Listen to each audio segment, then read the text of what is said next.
Good evening and welcome to the news at 8. I'm Sarah Jacob. Let's get you up to date with the day's top stories. India shows off the Prachand, the first home-made attack helicopter. The Indian Air Force inducts its first batch of the indigenously developed light combat helicopter aimed at reducing import dependence for India's military choppers. A capital shame, the stinking landfills of Delhi, some almost as high as the Qutub Minar. An NDTV investigation reveals crores down the drain, but landfills remain. Instead, are more coming up, as alleges the AAP. As the AAP and the BJP pass the buck, all of us are breathing trash in Delhi, say experts. An NDTV investigation as the pollution season begins. Poverty is a demon-like challenge in front of us, says the RSS General Secretary, raising concerns about unemployment and inequality too. The same issues being raised by the opposition, even as the government claims praise for turning the economy around. In a humiliating climb down for Prime Minister Liz Truss, the UK drops the tax cuts for top earners. The announcement marks the first major policy U-turn under British Prime Minister Truss, who took office less than 1 month ago. Brazil's Lula and Bolsonaro face a runoff after a surprisingly tight result. A tense runoff vote looms as Brazil's far-right president, Bolsonaro, outperforms polling in the second round of Brazil's presidential election campaign. The unexpectedly strong showing sets the stage for a highly competitive and tense runoff in October. And Sweden's Svante Pääbo wins the Nobel Prize in Medicine. The Swedish scientist wins the Medicine Nobel for discoveries and research in human evolution.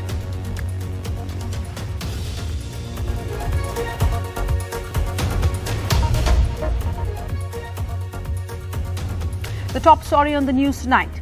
In a big boost to our combat prowess, the Indian Air Force inducted the first batch of the indigenously developed light combat helicopters named Prachand, primarily designed for deployment in high-altitude regions. It was inducted into the Indian Air Force at a ceremony in Jodhpur. The Defence Minister called it a major milestone as the Prachand fulfills a specific role, particularly in the very high-altitude operations where it can carry a significant payload.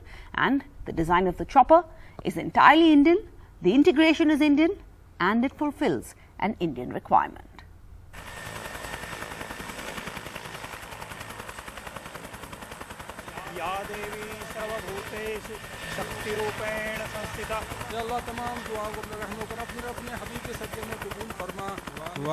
A multi-faith ceremony to induct India's light combat helicopter, which has now been named Prachand, which means fierce.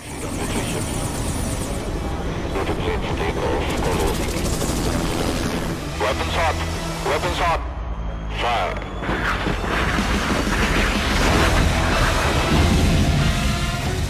Target destroyed, returning home. The Prachand now enters service with 143 helicopter unit in Jodhpur and is being simultaneously inducted into the army. Of the 15 initial choppers ordered, 10 are being inducted into the IAF, 5 go to the army. The total cost 3,887 crores. Both services are expected to induct upwards of 50 Prachand helicopters each. प्रचंड शक्ति, प्रचंड वेग और प्रचंड प्रहार की क्षमता वाले इस एलसीएल का इंडक्शन हमारी एयरफोर्स की कैपेबिलिटीज में बढ़ोतरी के साथ साथ रक्षा उत्पादन क्षेत्र में आत्मनिर्भरता की ओर भी यह एक बड़ा कदम है. Later, the minister flew on the Prachand. He's flown on the Indian Air Force's Sukhoi 30s earlier. For the Jodhpur-based squadron, inducting the chopper today is a huge day, a chance to fly a world-class hunter-killer chopper. And we've spoken about high altitudes, but this is equally adept at flying less than treetop height as well, right? In the desert where there are no trees. As I told you, this aircraft is highly maneuverable. It responds to the pilot inputs instantaneously, and because of that we can fly it as low as possible in bad weather conditions, in day and night, and all kinds of terrain. It's beautiful in terms of maneuverability.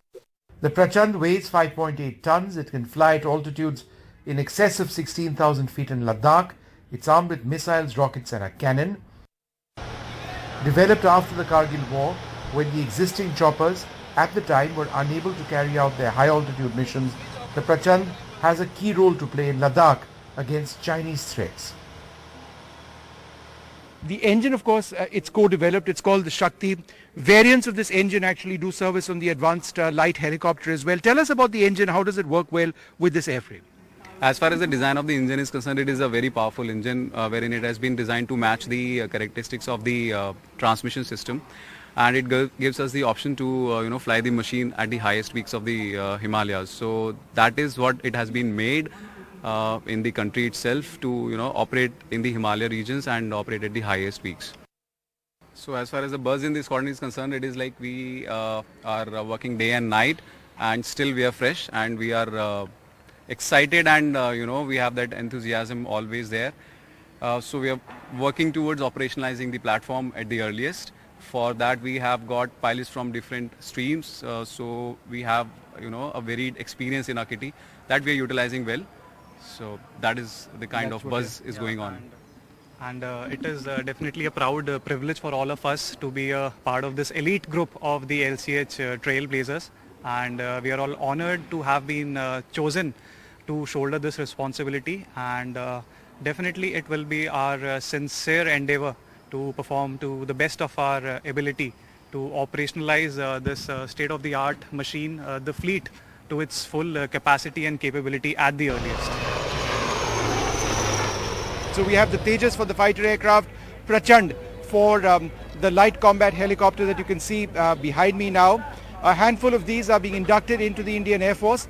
In the first allotment, the government had sanctioned 15 helicopters, 10 for the Air Force, 5 for the Indian Army. These are progressively entering both services. Ultimately, we expect the Army to operate as many as 95, perhaps approximately 65 for the Indian Air Force. Vishnu Shom for NDTV. And time now for an NDTV special investigative report. It's a capital shame. Delhi's 3 garbage mountains, taller than the India Gate, taller than the Rashtrapati Bhavan, and getting as tall as the Taj Mahal.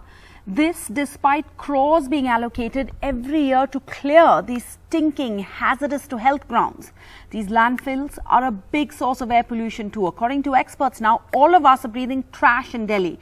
So why are these mountains standing tall and reaching new heights? As NDTV's Prachand found out, it's a textbook political blame game. The UP government in Delhi and the BJP-ruled municipal corporation.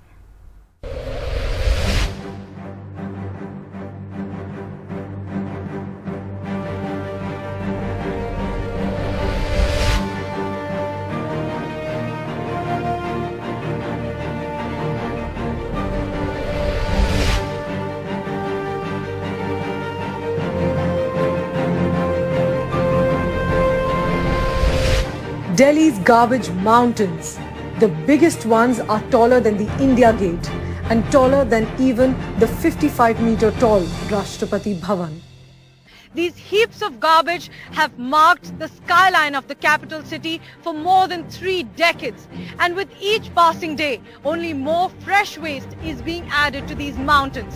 53% of the waste that Delhi generates every single day ends up in one of these 3 landfills.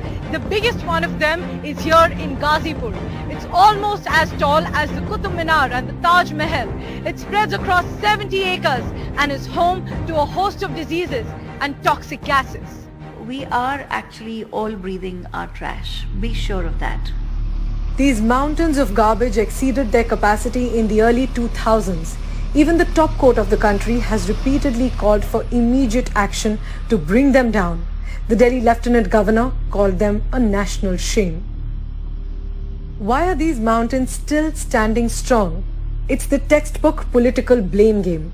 The Aam Aadmi Party government in Delhi blames the BJP-ruled municipal corporation and in fact says that they are planning to come up with 16 more dump sites, an allegation that the BJP denies. Now the existing landfill sites, Bhalaswa, Okhla and Ghazipur, have gone way beyond their limit. Now people from all over Delhi are going to get exposed to this. Why? Because Bharatiya Janata Party's misgovernance and corruption of the last 15 years has caused this garbage crisis in the city. Delhi को हर बात पर झूठ बोल के बरगलाना ये ठीक नहीं है. एमसीडी का ऐसा कोई प्रावधान नहीं है. आज ये तीनों पहाड़ अगर हैं तो कहीं न कहीं राज्य सरकार, दिल्ली सरकार, केजरीवाल सरकार की देन है, क्योंकि उन्होंने निगम का फंड अगर समय से जारी किया होता तो आज ये पहाड़ नहीं होते. The BJP may deny this, but a 2016 Delhi Pollution Control Committee document quotes the municipalities saying that they have requested more land for landfill sites, saying that they have no other option. What's shocking is money that's going down the drain. Hundreds of crores allocated to clear, much more in damages. And despite all of this, Delhi's garbage mountains have not shrunk. Directed by the National Green Tribunal, India's topmost green court, the municipal corporations have deposited a total of 245 crores to clear the legacy waste at the 3 landfills. Separately, a government-commissioned report this year said that the 3 dump sites costed Delhi almost 450 crores in environmental damages. In spite of all of these costs and losses, the heights of the Bhalaswa and Ghazipur landfills have not come down. Only one landfill, that's Okhla, became shorter from 55 meters to 40 meters during the period 2016 to 20. But even that increased in area during the same period. It grew by 44% from 32 to 46 acres. In fact, all the 3 landfills should have been reduced by 25% by March this year, according to a 2021 Delhi Pollution Control Committee report. But they have missed that deadline. The legacy waste at all of the 3 landfills is meant to be 100% gone by the end of 2024. But that is unlikely to be met based on the current situation. It's not as though no work is being done, but the trouble is that every day more and more waste is being added and there aren't enough resources to process it fast enough.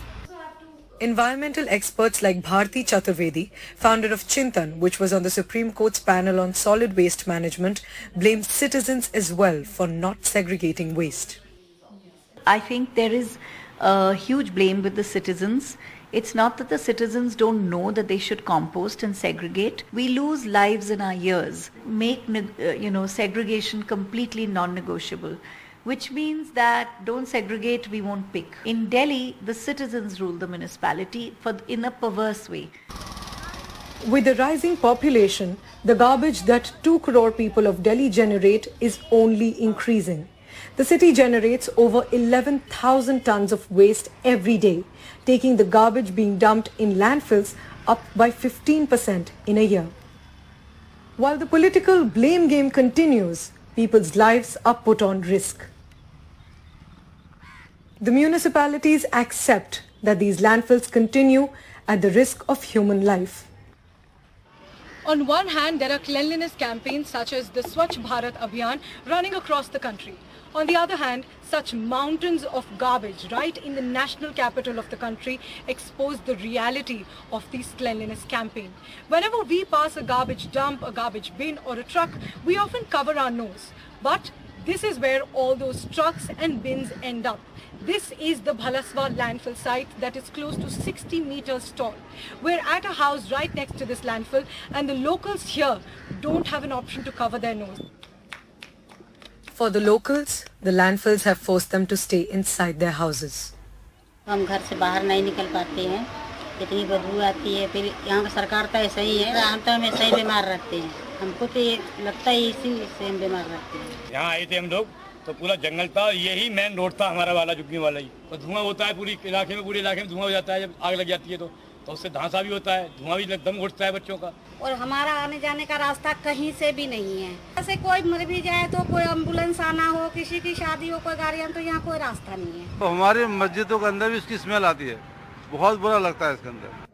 There were 76 fire calls from Delhi's 3 landfills in the last 3 years. In 2017, 2 people died as a part of the Ghazipur landfill came crashing down, sweeping several people into a canal. Doctors and experts say that the locals suffer from deadly health risks, and the risks don't really stop at areas around the landfills. These are a source of both air pollution and methane, which causes global warming. Patient की ये मान लीजिए immunity काफ़ी down हो रही है, जिससे patient को अस्थमेटिक प्रॉब्लम हो रही है, एलर्जी की प्रॉब्लम हो रही है, सांस लेने में प्रॉब्लम हो रही है, कोल्ड एंड कफ रेगुलर रहता है पेशेंट को. The liquid toxins from the dump sites contaminate the water around and add to the sewage. Locals say that during monsoons, the overflowing sewage even enters their homes. The government's groundwater analysis shows that a range of elements in the water around landfills exceed the desirable limit for drinking water, making locals around prone to diseases such as diarrhea and forcing lower-income households to buy water to save themselves from diseases. On one hand, Delhi is redeveloping its legacy buildings such as the Central Vista Avenue. On the other, the legacy waste we need to let go of is still standing strong.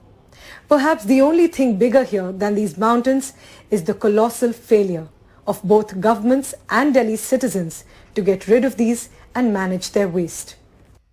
The national capital sits on 28 million tons of legacy waste in its 3 landfills. One of them is this landfill site in Okhla.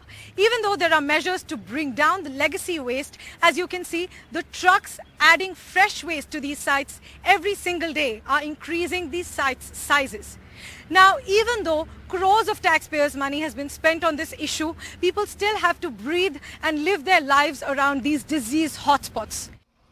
In New Delhi with camera person Rakesh Singh and Sudesh Kumar Ram, Priyanshi Sharma for NDTV. All right, let's get to the other news from around the country. It is a clash of the Dussehra rallies in Mumbai. Amidst a legacy dispute, Shiv Sena party workers now have to choose whether to attend the Uddhav Thackeray camp's Dussehra rally at the Shivaji Park or the Shinde factions at the BKC grounds in the city. In what seems to be building up now to a show of strength between the two rivals, the Maharashtra Chief Minister Eknath Shinde has asserted that Shiv Sena workers will attend his rally in huge numbers. The Shinde faction has the majority to prove before the Election Commission its claim over the party, the Chief Minister also told NDTV in an exclusive interview.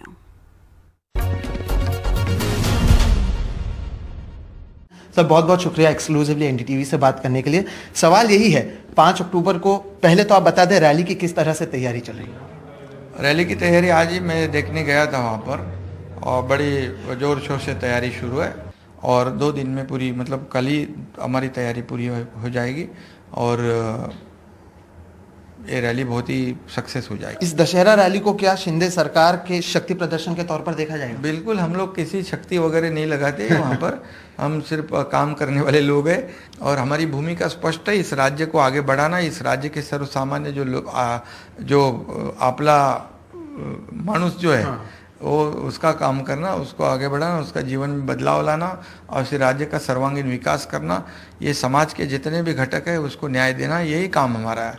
अब एक supreme court का मुद्दा जो जिस तरह से कहा गया कि इलेक्शन कमीशन को अब दिया गया, एक बड़ी जीत आपके लिए हुई है. अब इसके आगे आप किस तरह से देखते हैं? क्या आपको अभी ये पूरा विश्वास है कि जो असली शिवसेना है या जो चुनाव चिन्ह है वो आप ही को मिलेगा, क्योंकि अब चुनाव आयोग के पास गया और आंकड़े आपके पास हैं? देखिए, बात साफ है, स्पष्ट है, क्योंकि लोकशाही में, डेमोक्रेसी में एक कॉन्स्टिट्यूशन है, लॉ है, रूल्स है, उसके मुताबिक ही सब कुछ चलता है और मेजॉरिटी को बहुत ही अहम महत्व है इसमें. तो हमारे पास 55 में से 40 विधायक है प्लस 10 हमारे इंडिपेंडेंट विधायक है. वो इंडिपेंडेंट तो बाजू रखो, लेकिन 55 में से 40 हमारे पास है. 18 सांसद में से 12 सांसद हमारे साथ है. देश में से 14 राज्य के प्रमुख हमारे साथ है. लाखों लोग हमारे साथ है जो ऑर्गेनाइजेशन के. तो ये सीधी बात है कि 55 में से 40, 18 में से 12, तो मेजोरिटी साफ है, स्पष्ट है. बिल्कुल. आखिरी 2 सवाल. एक बीएमसी चुनाव क्या आप और बीजेपी मिलकर लड़ने वाले हैं? इसका ऐलान नहीं हुआ है आपसे. बिल्कुल साथ में लड़ेंगे, हमारा नेचुरल अलायंस है और शिवसेना भाजपा की सरकार राज्य में काम कर रही है. तो आने वाली सभी जो चुनाव है लोकल बॉडीज के वो साथ में लड़ेंगे. And poverty is a demon-like challenge facing India, the RSS secretary said this weekend while speaking at a program organized by the RSS affiliate, the Swadeshi Jagran Manch. He also raised concerns about poverty and unemployment levels in India. Now, if this sounds familiar, it is, except that these are the issues that the opposition has been trying to raise in the face of a government that claims to have turned the economy around. These are the issues that Rahul Gandhi has been hammering away at the Congress's Bharat Jodo Yatra. And now it being echoed by the RSS secretary has raised eyebrows. लगभग 20 करोड़ लोग गरीबी रेखा के नीचे जी रहे हैं। प्रतिदिन 375 रुपए से कम आय है। ऐसे लोग हिंदुस्तान में 23 crore people are having less than 375 rupees income per day.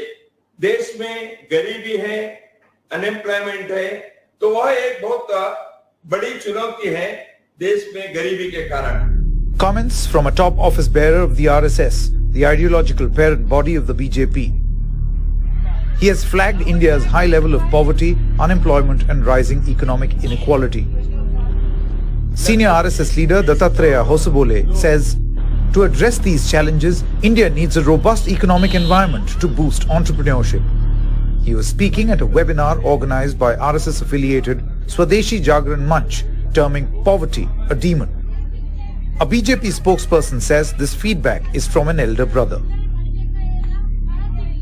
Again, you are saying the same thing. It is not an embarrassment. It is a feedback. How does the company respond when your CRM, customer relationship managers come back and tell you there is product improvement is required? But doesn't that contradict the government's own claims? No. Listen, we are in a state of constant improvement. Job seekers बहुत हो गए हम.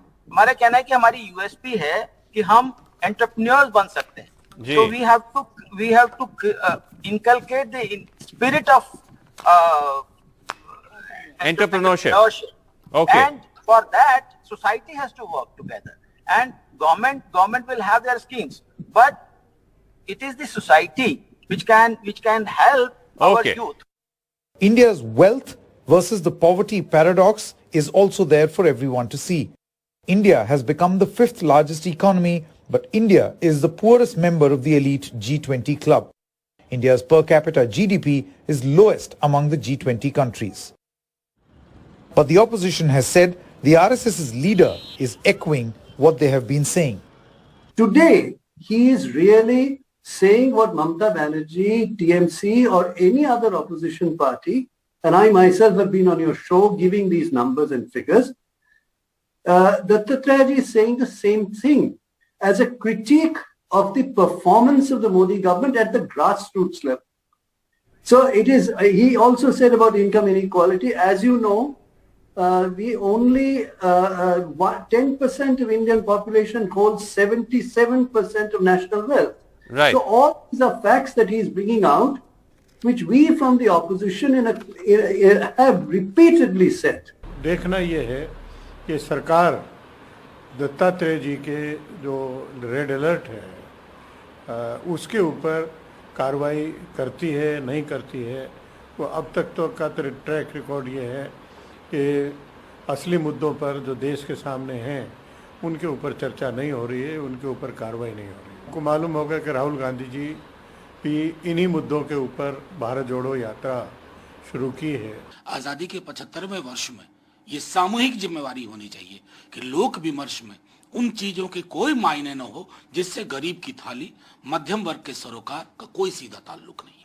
The questions and concern raised by the senior RSS leader Dattatreya Hosabole on the high level of poverty, unemployment and rising economic inequality are issues that are fairly well known, and these issues and challenges have been discussed and debated in the country for last several years.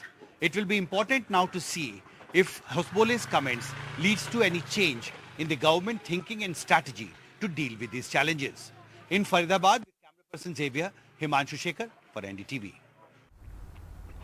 And the big international story: in a humiliating climb down for the Prime Minister Liz Truss, Britain has scrapped plans to axe its top income tax rate Just 10 days after a debt-ridden budget sparked turmoil on the markets and fierce criticism during a cost-of-living crisis, the announcement has also marked the first major policy U-turn under the British Prime Minister Liz Truss, who took office less than 1 month ago. Their mini-budget just 10 days ago had erased a 45% tax rate for the richest taxpayers, a move that did not go down well as millions are facing a cost-of-living crisis.